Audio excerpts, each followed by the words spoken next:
Le problème, c'est que Trump veut absolument mettre fin à ce conflit. Pour lui, c'est un gouffre financier et il refuse d'y engloutir davantage d'argent. Mais les Européens ne partagent pas cette vision. Depuis la semaine dernière, on a vu leur réaction, notamment celle de l'Union européenne avec Ursula von der Leyen et Kaja Kallas, la soi-disant ministre des Affaires étrangères. En réalité, la responsable du service d'action extérieure de l'Union européenne.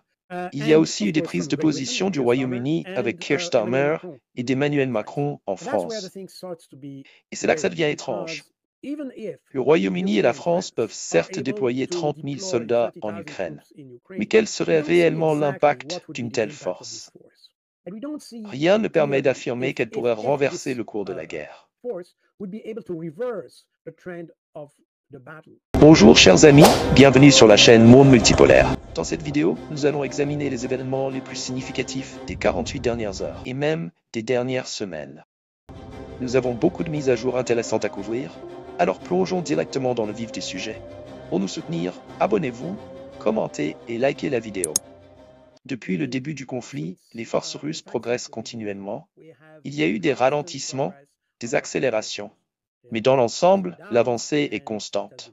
Alors comment imaginer qu'un simple déploiement de troupes suffise à inverser cette dynamique? Les Européens s'opposent farouchement à l'initiative de Trump, mais ils ne cherchent pas une alternative à sa proposition. Ils cherchent une alternative à la paix elle-même. En clair, ils veulent que la guerre continue. Plutôt que d'explorer des solutions, ils s'efforcent de prolonger le conflit. Et c'est là qu'ils ont raté une première opportunité. Depuis, ils enchaînent erreur sur erreur, évitant toute issue qui pourrait pourtant être bénéfique pour l'Ukraine. Souvenez-vous de ce qui s'est passé en mars et début avril. Plutôt que d'accepter la réalité du champ de bataille, à savoir que la Russie occupe aujourd'hui 4 oblasts ukrainiens, les Européens persistent dans le déni. Ils refusent de reconnaître cette situation comme un fait établi. C'est exactement cette logique absurde qu'on retrouve dans les déclarations d'Emmanuel Macron. L'Ukraine doit l'emporter, mais la ligne de front ne bouge pas dans la bonne direction. Une contradiction totale. Trump, lui, semble avoir une approche plus pragmatique. Il sait que la situation ne peut pas être ignorée indéfiniment. Pourtant, les Européens continuent de foncer dans l'impasse. Avant le 24 février 2022, la France et l'Allemagne étaient garantes des accords de Minsk. Ces accords auraient permis à la population du Donbass de retrouver ses droits démocratiques et auraient mis fin à la guerre contre elle. Si ces accords avaient été respectés, rien de tout cela ne serait arrivé. L'intervention russe de 2022 visait uniquement à protéger la population russe d'Ukraine, sans autre objectif. Mais personne ne veut reconnaître un autre fait essentiel. Ceux qui ont pris le pouvoir en 2014 étaient des extrémistes de droite. Leur ambition, instaurer une Ukraine pure, sur une base idéologique rappelant de sombres périodes de l'histoire.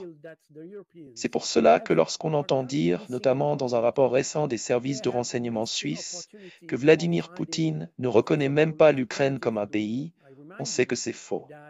Nos médias refusent de parler de ces aspects, car les évoquer reviendrait à donner une forme de légitimité à l'opération militaire russe.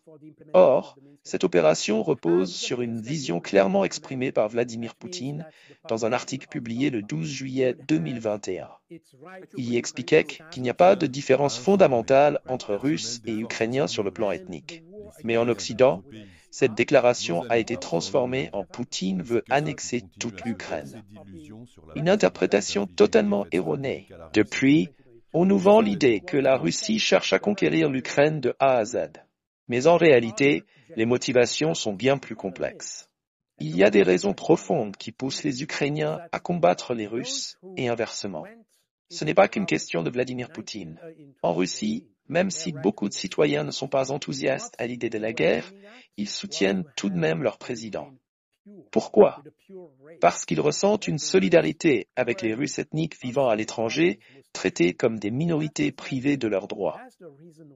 Pour les Russes, cette guerre est donc une guerre juste. Mais un autre enjeu, tout aussi crucial, concerne le statut de Volodymyr Zelensky. Son mandat présidentiel a pris fin en mai 2024. Théoriquement, de nouvelles élections auraient dû être organisées. Mais avec la loi martiale en vigueur, ce processus est impossible. En principe, le chef de l'État ukrainien à ce stade devrait être le président du Parlement, la Verkhovna Rada, mais évidemment, on constate que ce n'est pas le président du Parlement qui est en charge. Zelensky a conservé les pleins pouvoirs.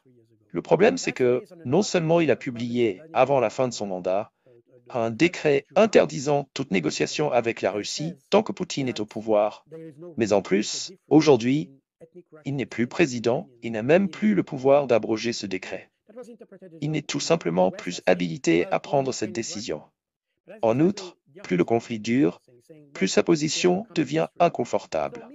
Si, en mars 2022, il avait accepté ce qu'il envisageait de faire, la situation de l'Ukraine serait bien meilleure aujourd'hui et encore plus à l'avenir. Chaque jour qui passe marque une nouvelle détérioration, non seulement pour l'armée ukrainienne, mais aussi pour le pays dans son ensemble. Il se retrouve donc pris dans une sorte de syndrome du coût irrécupérable. Il a tant investi dans ce conflit qu'il refuse d'arrêter, car cela reviendrait à reconnaître que son investissement était une erreur. C'est probablement l'une des raisons pour lesquelles il est si réticent à engager des discussions. Mais au-delà de cet aspect légal, il y a aussi une préoccupation pour les Russes. Que se passerait-il si un accord de paix était signé avec un dirigeant qui n'est pas légitime pour engager l'Ukraine dans un tel traité? Qui validerait cet accord du côté ukrainien? Il y a donc à la fois un problème de légitimité et un problème de légalité du point de vue des Russes, mais aussi des Américains. Car les États-Unis veulent une solution viable. Si un accord est signé, il doit être incontestable. Il faut donc que la bonne personne soit à la table des négociations. Et cette personne ne peut être désignée que par une élection présidentielle. C'est une approche rationnelle. Et c'est pourquoi les Américains insistent pour que l'élection présidentielle fasse partie du processus de paix. Le problème, c'est que nous savons depuis juin 2022, le moment où la Russie a vaincu la première armée ukrainienne, que la situation militaire est désastreuse pour Kiev. Dès le début du mois de juin 2022, Zelensky déclarait « À partir de maintenant, nous dépendons de l'aide des Occidentaux ». Autrement dit, à cette date, les ressources militaires de l'Ukraine étaient déjà épuisées et Kiev comptait entièrement sur l'aide occidentale.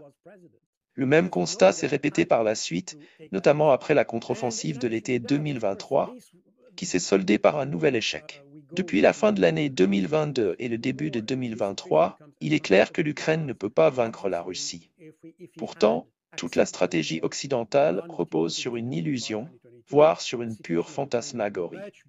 À cet égard, ce qu'a déclaré Jens Stoltenberg est tout à fait juste. L'Ukraine ne pourra pas entrer dans l'OTAN tant qu'elle est en guerre avec la Russie. Cela signifie que pour intégrer l'OTAN, l'Ukraine doit d'abord vaincre la Russie. C'est probablement l'idée fondamentale qui alimente toute cette stratégie. Mais Zelensky, lui, continue inlassablement de réclamer une adhésion à l'OTAN. C'est là qu'intervient Donald Trump. Son but est de forcer l'Ukraine à entrer dans un processus de paix. Point final. Le problème, c'est que l'Ukraine n'est pas prête à cela. Zelensky, pour plusieurs raisons, y est opposé, notamment pour des raisons de politique intérieure.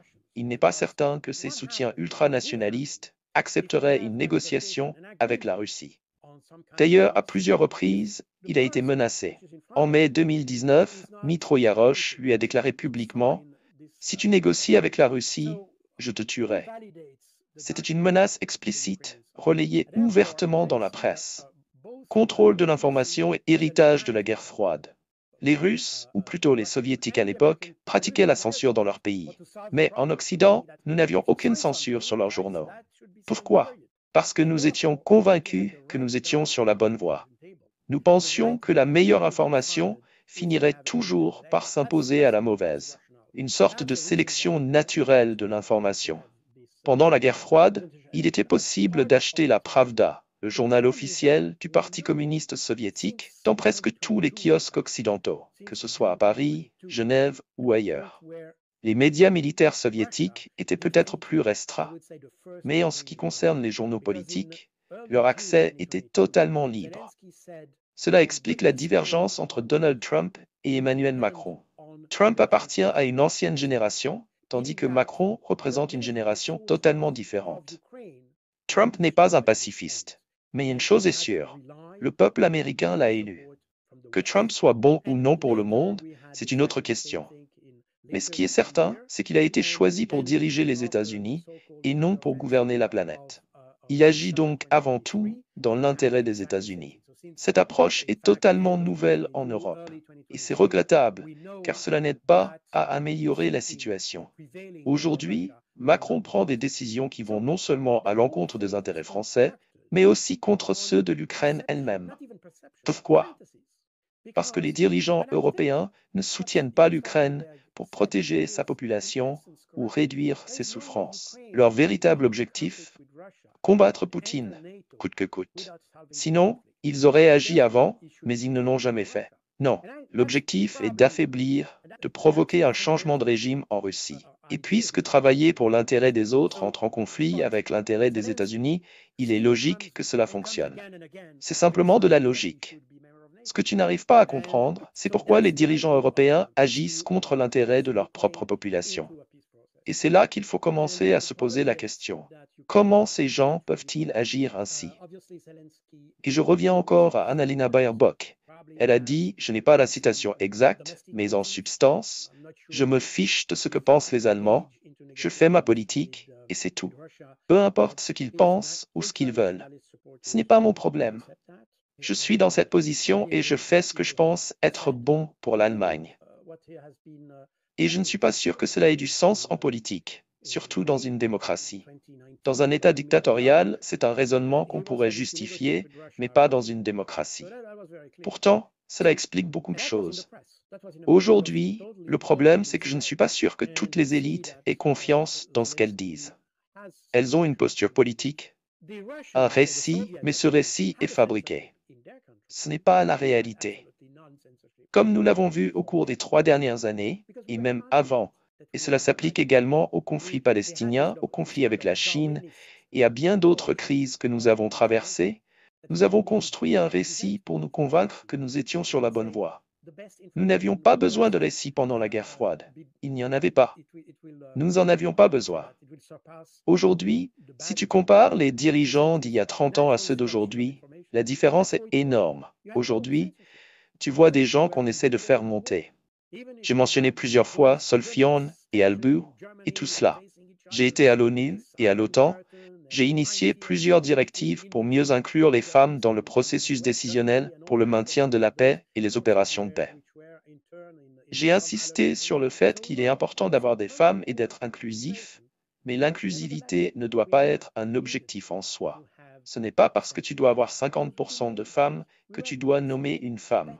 Tu dois avoir quelqu'un de compétent pour la tâche, quelqu'un qui est à la hauteur. C'est le principal critère. Et si c'est une femme, très bien, tant mieux.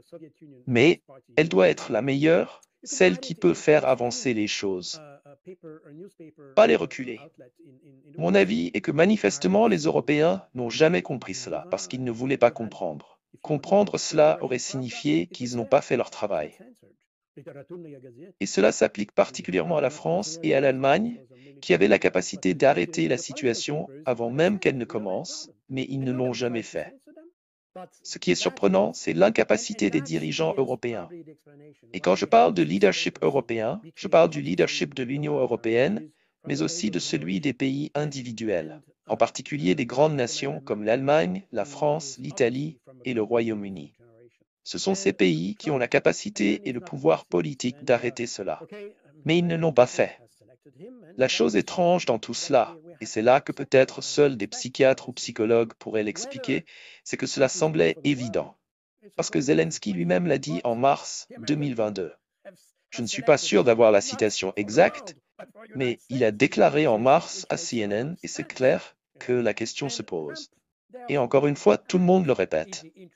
Zelensky demande à faire partie de l'OTAN. Il sait dès le début de la crise que cela ne sera pas possible. Mais aucun des dirigeants n'a compris ni essayé de comprendre ce qui était vraiment en jeu pour les Russes et probablement pour les Ukrainiens aussi. Je veux dire, l'Ukraine a lancé des provocations qui, depuis mi-février 2022, avaient pour toile de fond cette idée de faire partie de l'OTAN. Et c'est probablement la seule raison pour laquelle il s'est accroché à cette idée. Parce que Jens Stoltenberg a dit en mai de l'année dernière, la seule manière pour l'Ukraine d'entrer dans l'OTAN, c'est de triompher sur la Russie. Et nous savons que cela est impossible. Et le problème, c'est qu'au début du conflit, et même avant le conflit, ils étaient pris dans une sorte de rhétorique où Vladimir Poutine est l'ennemi, comme Trump l'était autrefois, et comme il commence à redevenir l'ennemi. Tu sais, c'est ce genre de compréhension idéologique et dogmatique du monde. Pendant la guerre froide, comme je l'ai dit, je suis un guerrier de la guerre froide. Nous n'avons jamais personnifié le conflit quand nous faisions une évaluation de la situation, que ce soit Andropov ou n'importe qui d'autre. C'était une question de système. Et nous étions tellement confiants d'être sur la bonne voie qu'il n'y avait même pas besoin de censure. Je pense que le problème, c'est que ces gens, tout d'abord, je ne suis pas sûr que ces personnes dont tu parles, Emmanuel Macron, Annalena Baerbock, et toutes ces personnes, ainsi que Biedenkopf, qui était un champion du Parti vert, je ne suis pas sûr que ces gens, qui étaient militants pour un meilleur environnement, contre le changement climatique et tout ça, soient prêts à gérer de grandes nations avec des enjeux stratégiques et géopolitiques majeurs. Ils ne sont pas prêts pour ça. Ce que J. Devan a dit, je pense, à propos de la liberté d'expression et tout ça, reflète en fait la nature du leadership qui est extrêmement incertain en Europe, surtout.